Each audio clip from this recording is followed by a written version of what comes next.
ஆண்டவராகிய இயேசு கிறிஸ்துவின் நாமத்தினாலே இந்த விடிலை தேடி நிகழ்ச்சிக்கு உங்களை வரவேற்கிறேன். 5 சாராம்சங்களை கொண்ட சுவிசேஷம். வேத வாக்கியங்களின்படி தேவன் பாவம் இல்லாமல் இயேசு பிறந்தார், பாவம் இல்லாமல் இயேசு வாழ்ந்தார், நம்மளுடைய பாவங்களுக்காக அவர் மரித்து பரிகாரமானார். மரித்ததோடு மாத்திரமல்ல, அவர் உயிரோடு எழுந்தார், பரமேறினார், இன்றும் தேவனுடைய வலது பாரிசத்தில் வீற்றிருக்கிறார், நமக்காக பரிந்து பேசும் பிரதான ஆசாரியனாக. ஒரு நாள் அவர் நியாயம் தீர்க்க வருவார். இந்த சுவிசேஷத்தை விசுவாசித்து மனம் திரும்பி பாவ மன்னிப்பின் நிச்சயத்தை பெற்றவர்கள் தேவனுடைய பிள்ளைகளாக நித்திய ஜீவனை அடைவார்கள். இந்த சுவிசேஷத்தை குறித்து தான் நம்ம தியானித்து கொண்டிருக்கிறோம். இதில் இயேசு உயிரோடு எழுந்த பின்பதாக நியாய தீர்ப்பு மன்னிக்கவும் இயேசுவின் நியாய தீர்ப்பை, தேவனுடைய நியாய தீர்ப்பை குறித்து நாம் கற்றுக்கொண்டிருக்கிறோம். இந்த நியாய தீர்ப்பு என்று வரும் பொழுது நாம் பொதுவான மற்ற எல்லா நியாய தீர்ப்புகளை குறித்து பார்க்காம குறிப்பாக விசுவாசிகளுக்கும் இந்த நியாய தீர்ப்புக்கும் இருக்கக்கூடிய தொடர்பு, இதை குறித்து தியானித்து கொண்டிருக்கிறோம். அதில் 3 காரியங்களை நம்ம பார்த்தோம். ஒன்று, அவர்களுடைய கடந்த கால நியாய தீர்ப்பு, அதாவது நாம் செய்த பாவங்களுக்கு, இல்லைன்னு சொல்லப்போனால் மொத்த பாவங்களுக்கு, செய்யப்போகிற பாவங்களுக்கு கூட சேர்த்துக்கலாம், எல்லா பாவங்களுக்கும் சிலுவையிலே தண்டனை வழங்கப்பட்டு விட்டது, அது நியாய தீர்ப்பு நடந்தேறி விட்டது அப்படின்னு சொல்லி பார்த்தோம். அது சின்னஸ் அண்ட், அதாவது பாவிகளாக இருக்கையில் நமக்கான கடந்த கால நியாய தீர்ப்பு. நிகழ்காலத்தில் இருக்க நியாய தீர்ப்பு என்பது நம்மை நாமே நிதானித்து அறிய வேண்டும். தேவன் சிட்சிக்கிறார் அன்பு நிமித்தமாக. அதையும் தாண்டி நித்திரைக்குள்ளாக செல்லக்கூடிய மரணத்துக்கு ஏதுவான பாவம் அப்படிங்கிற காரியங்களை குறித்து நாம் தியானித்தோம். குறிப்பாக நம்ம ரெகுலராக நம்மளை எவாலுவேட் பண்ணிகிட்டே இருக்கணும் அப்படிங்கிறது குறித்து பார்த்தோம். அதன் பின்பு ஃப்யூச்சர் நியாய தீர்ப்பு, அதாவது இனிமேல் வரப்போகிற நியாய தீர்ப்பு. இதை யோசித்த உடனே நம்ம எல்லோரும் என்ன நினைக்கிறோம், நரகத்துக்கு போவோமா பரலோகத்துக்கு போவோமான்னு சொல்லி. அது அங்கே போய் தீர்மானிக்கணும் அவசியம் இல்லை, அது இங்கேயே தீர்மானிச்சாச்சு. ஏன்னா நீங்கள் விசுவாசிக்கிறீங்கனாலே ஆக்கினைக்கு உள்ளான தீர்ப்பு உங்களுக்கு இல்லைன்னு வசனம் தெளிவாக சொல்லிடுச்சு.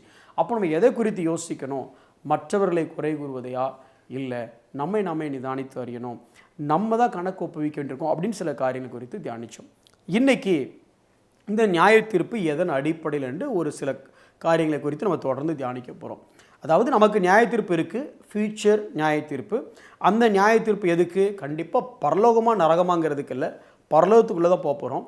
ஆனால் அந்த பரலோகத்துக்குள்ளே போகிறதுக்கு முன்னே நடக்கக்கூடிய அந்த நியாய தீர்ப்பு எதன் அடிப்படையில், சிம்பிளாக சொல்லப்போனால் ஒரு கொஸ்டின் பேப்பர், பரலோகத்துக்குள்ளே நியாய தீர்ப்போட கொஸ்டின் பேப்பர் என்னன்னு சொல்லி லீக் பண்ணலாம் அப்படின்னு யோசிக்கிறேன். போன எபிசோடில் ஒரு சில காரியத்தை சொல்லியிருந்தேன். அந்தரங்கம், அதாவது நம்மளோட மோட்டிவ்ஸின் அடிப்படையில் நியாயம் தீர்க்கப்படுகிறோம் அப்படின்னு சொல்லி. இன்றைக்கி ஒரு சில காரியத்தை நம்ம பார்க்கலாம். 1 கொரிந்தியர் 3வது அதிகாரம் 13வது வசனம். இந்த வசனத்தை வாசிக்கிறதுக்கு கொண்டு ஒன்று தெரிஞ்சுக்கணும். ஆண்டவரை விசுவாசிக்கிற நாம நெருப்புக்குள்ளே போக மாட்டோம், ஆனால் நம்மளுடைய கிரியைகள் நெருப்புக்குள்ளே போகும். திருப்பியும் சொல்கிறேன், நாம நெருப்புக்குள்ளே போகிறதில்லை, ஆனால் நம்மளுடைய ஒர்க்ஸ், நம்மளுடைய கிரியைகள் நெருப்புக்குள்ளே போகும். அதைத்தான் பவுல் எழுதுகிறார். எப்படி எழுதுகிறாரு? 1 கொரிந்தியர் 3:13. அவனுடைய வேலைப்பாடு வெளியாகும், நாளானது அதை விளங்க பண்ணும், ஏனெனில் அது அக்கினியினாலே வெளிப்படுத்தப்படும். அவனுடைய வேலைப்பாடு எத்தன்மை உள்ளது என்று அக்கினியானது பரிசோதிக்கும். 14வது வசனம்.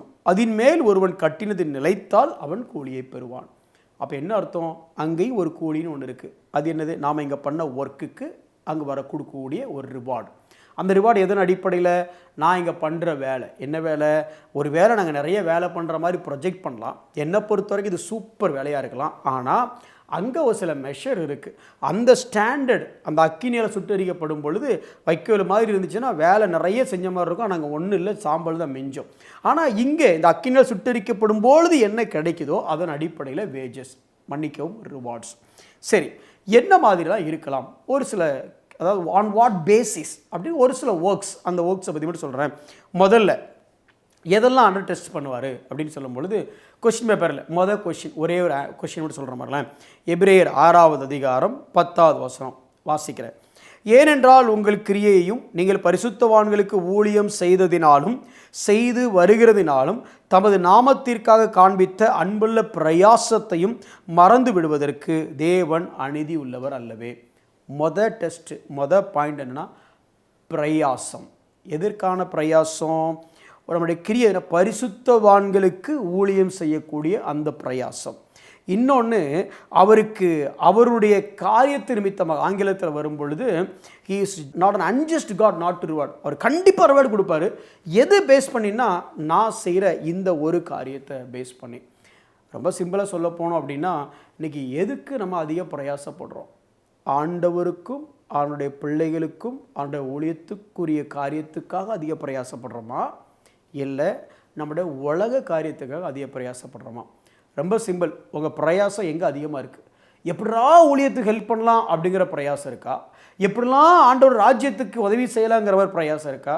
இல்லை எவனெல்லாம் குறை சொல்லலாங்கிறதுக்காக நீங்கள் பிரயாசப்படுறீங்களா? இல்லை உங்களுடைய சுய வாழ்க்கை, இந்த உலக வாழ்க்கையில் லக்ஸுரியாக சந்தோஷமாக வாழ்வதற்கு பிரயாசப்படுறீங்களா? அன்பின் பிரயாசம். இன்னொரு காரியம், மத்தேயு 10:40 பாருங்கள். உங்களை ஏற்றுக்கொள்கிறவன் என்னை ஏற்றுக்கொள்கிறான், என்னை ஏற்றுக்கொள்கிறவன் என்னை அனுப்பினவரை ஏற்றுக்கொள்கிறான். இதை சொல்லும் பொழுது நீங்கள் கொஞ்சம் பழைய காலத்து பின்னணியை யோசிக்கணும். அன்றைக்கி பார்த்தீங்கன்னா, அப்போஸ்தலர்கள் ஊழியம் பண்ணும் பொழுது ஒவ்வொரு 20 மைலுக்கும் நடுவில் ஒரு ரோமன் சீன், அதாவது ரோமனுடைய சின்ன விடுதி இருக்கும். இங்கே தங்கிட்டு தான் அவங்க ஊழியம் பண்ணிகிட்டே போயிட்டே இருப்பாங்க. அப்படி இருக்கிற காலத்தில் அந்த விடுதியில் போய் தங்கினீங்கன்னா அங்கே நிறையா இம்மாரல் ஆக்டிவிட்டீஸ், அதாவது ஒழுக்கக்கேடான காரியங்கள் நிறைய நடக்கும். பேகன் ஆன திங்ஸ், அதாவது புறஜாதி தெய்வத்துக்கான காரியங்கள் நிறைய நடக்கும். அது போக ரொம்ப சுத்தமாக இருக்காதாம்மா, அதில் பூச்சிகள், இன்னும் சொல்லப்போனால் அது ரொம்ப அன்ஹெல்த்தி என்விரான்மெண்ட். ஆனால் அங்கே தான் தங்கி ஊழியம் பண்ணோம். இன்னொன்று பெரிய த்ரெட் என்னென்னா, யாரெல்லாம் ஊழியத்தை செய்கிறாங்களோ அன்றைய காலத்தில் ரோம காலகட்டத்தில் பெர்சிக்யூஷன் இருந்ததுனால இந்த ஊழியத்துக்கு எதிர்ப்பு இருந்துச்சு. அப்போ இவங்க என்ன பண்ணுவாங்க அப்படின்னா, ஒவ்வொரு ஊர்லேருந்து கிளம்பும் பொழுதும் அங்கே யார் வீடு இருக்கோ அங்கே போய் தங்குவாங்க. ஸோ பேசிக்காக ஹோட்டலில் ரூம் எடுக்கிற கான்செப்டே கிடையவே கிடையாது. ஏன்னா அது நல்லது இல்லை, பல காரியங்கள் இருக்குது. என்ன இம்மாரல் ஆக்டிவிட்டீஸ், இன்செக்யூரிட்டி, அப்புறம் அன்ஹெல்த்தி என்விரான்மெண்ட். இதனால் என்ன பண்ணுவாங்கன்னா, ஒவ்வொரு ஊருக்கு ஊழியத்துக்கு போகும்பொழுது அங்கே இருக்கக்கூடிய தேவ பிள்ளைகள் வீட்டில் தங்குவாங்க. ஃபார் எக்ஸாம்பிள், பிலிப்போட வீட்டில் மக்கள் ஊழியர்கள் தங்குறதை பார்க்குறோம். அக்கில்லா பிரிஸ்கில்லா வீட்டில் ஊழியர்கள் தங்குறதை பார்க்குறோம். இப்படி எல்லாருமே பார்த்தீங்க அப்படின்னா போகிற இடத்துல அப்படி தங்கிக்கிட்டே இருப்பாங்க. அப்படி தான் அவங்க மினிஸ்ட்ரி பண்ணிட்டே இருப்பாங்க. அப்படி வரக்கூடிய ஊழியரை ஏற்றுக்கொள்கிறவன். இன்றைக்கி நம்ம அதே அக்யூரேட் என்விரான்மெண்ட்டில் இல்லை, ஆனாலும் தேவனுடைய ஊழியத்தை செய்கிறவர்களை நாம் எவ்வாறு கனம் பண்ணுகிறோம்? அதாவது ஊழியர்களை தேவனுக்கு ஈக்குவலாக கொண்டாட சொல்ல இன்றைக்கி நம்ம கிறிஸ்தவ உலகம் ஒன்று ஊழியர்களை விக்கிரகமாக்கி கொண்டாடுற நிலைமைக்கு போயிடுச்சு, அல்லது ஊழியர்களை உதாசீனப்படுத்தி வாயில் வாரதெல்லாம் பேசக்கூடிய லெவலுக்கு நம்ம வந்துட்டோம். இந்த ரெண்டு எக்ஸ்ட்ரீம் இல்லாமல் ஏற்றுக்கொள்கிறவன், accept them, not adore them. Adoring glory only goes to God. But இவங்களை நம்ம எப்படி அக்செப்ட் பண்ணுறோம், அவங்களுக்கு நம்ம என்ன நன்மை செய்கிறோம், இதெல்லாம் அன்னைக்கு கணக்கில் வரும். அதுதான் மத்தேயு 10:40, 41, 42 வாசிச்சிங்கன்னா, சீஷன்கிற நாமத்து நிமித்தம் ஒரு சிறியிலே ஒருத்தனுக்கு எதை செய்தியோ அதை எனக்கே செய்த, அது தண்ணி குடிக்க கொடுத்தா கூட அது கணக்கில் இருக்குது அப்படின்னு சொல்கிறார். நம்ம என்ன செய்கிறோம்? அதையும் தாண்டி வரும்பொழுது கலாத்தியர் 6:9 முதல் 10 படித்து பார்த்தீங்கன்னா, நன்மை செய்வதில் சோர்ந்து போகாமல் இருங்க. எப்படி என்ன நன்மை செய்யணும் அப்படின்னா, இருக்கிற பெஸ்ட் நன்மை என்ன நன்மை செய்ய முடியும்னு நினைக்கிறீங்க? சுவிசேஷம் சொல்கிறத விட வேறு என்ன நன்மை செய்ய முடியும்? அல்லது சுவிசேஷம் சொல்லக்கூடிய மக்களுக்கு, சுவிசேஷத்தின் அடிப்படையில் வாழக்கூடிய மக்களுக்கு, அந்த விசுவாச மார்க்கத்தாருக்கு உதவி செய்கிறத விட பெரிய நன்மை என்ன நன்மை இருக்க முடியும்? இந்த நன்மையை நீங்கள் செய்கிறது எவ்வளோ நன்மை நாம் செய்திருக்கிறோம் என்பதை குறித்து அதன் அடிப்படையில் நியாய தீர்ப்பு இருக்கும். இன்னும் கடைசியாக ஒரு காரியம் சொல்ல போனோம் அப்படின்னா, நம்முடைய வாழ்க்கையில் நமக்கு கொடுக்கப்பட்ட கிருபைகளை, வரங்களை நம்ம எப்படி பயன்படுத்துகிறோம்? வரங்கள் என்பது நமக்காக அல்ல, இட்ஸ் ஃபார் காமன் குட்.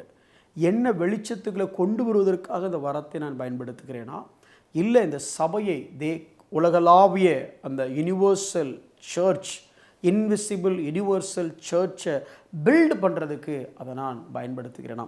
1 பேதுரு 4:10 இப்படி சொல்லுது, அவனவன் பெற்ற வரத்தின்படியே நீங்கள் தேவனுடைய பற்பல கிருபையுள்ள ஈவுகளை பகிர்ந்து கொடுக்கும் நல்ல உக்கிரானக்காரர் போல ஒருவருக்கு ஒருவர் உதவி செய்யுங்கள். என்னுடைய வரம், என்னுடைய கிருபை உங்களுக்கு உதவி செய்தா, உங்களுடைய கிருபை எனக்கு உதவி செய்தா, இல்லை என்ன பெரியாளாக காமிக்கிறதுக்காக அதனை பயன்படுத்துகிறேனா? யோசிப்போம். இந்த மாதிரி காரியங்கள் எல்லாமே அன்றைய நியாய தீர்ப்பில் இந்த கணக்கு வழக்கு தான் அங்கு பார்க்கப்படும். ஸோ இது குறித்து தொடர்ந்து நம்ம தியானிப்போம். கண்களை மூடி நாம் செபிப்போம். அன்புள்ள ஆண்டவரே, நன்றியோடு ஸ்தோத்தரிக்கிறோம். நரகமா பரலோகமா என்கிற நியாய தீர்ப்பு அல்ல ஆண்டவரே, எங்களுக்குள்ள நித்திய ஜீவனை நீங்கள் ஆல்ரெடி கொடுத்துட்டீங்க, அதற்காக நமக்கு நன்றி செலுத்துகிறோம். ஆனால் அதே நேரம் சரீரத்தில் நாங்கள் வாழ்ந்த நாட்களில் நாங்கள் செய்த நன்மை தீமை ஒவ்வொன்றிற்கும் நாங்கள் கிறிஸ்துவின் நியாயாசனத்திற்கு முன்பதாக கணக்கு ஒப்புவிக்க வேண்டுமே. அப்பா, ஊழியத்துக்கென்று நாங்கள் பிரயாசப்பட எங்களுக்கு நீர் உதவி செய்யும். உடைய ராஜ்யத்தின் விஸ்தாரத்துக்கு என்று பிரயாசப்பட எங்களுக்கு உதவி செய்யுங்க ஆண்டவரே. அப்போ எங்களுக்கு கொடுக்கப்பட்டிருக்கிற வரங்களை ஆண்டவரே ஒருவருக்கு ஒரு உதவி செய்யக்கூட உக்ரானத்துவத்தோடு நாங்கள் பயன்படுத்த எங்களுக்கு இன்று உதவி செய்யும். உம்முடைய ஊழியத்தை செய்கிற ஒவ்வொருவரையும் ஏற்றுக்கொள்ளக்கூடிய மனப்பக்குவத்தை எங்களுக்கு நீங்கள் தாங்க ஆண்டவரே. எங்களுடைய சுயத்தை வெறுத்து தேவனுடைய ராஜ்யத்தை நேசித்து உம்மீது கொண்ட அன்பினாலே உம்முடைய பிள்ளைகளை நாங்கள் நேசிக்க எங்களுக்கு நீர் உதவி செய்யும். தொடர்ந்து கிருபை தாரும். இயேசுவின் நாமத்தில் ஜெபிக்கிறோம் நல்ல பிதாவே, ஆமென்.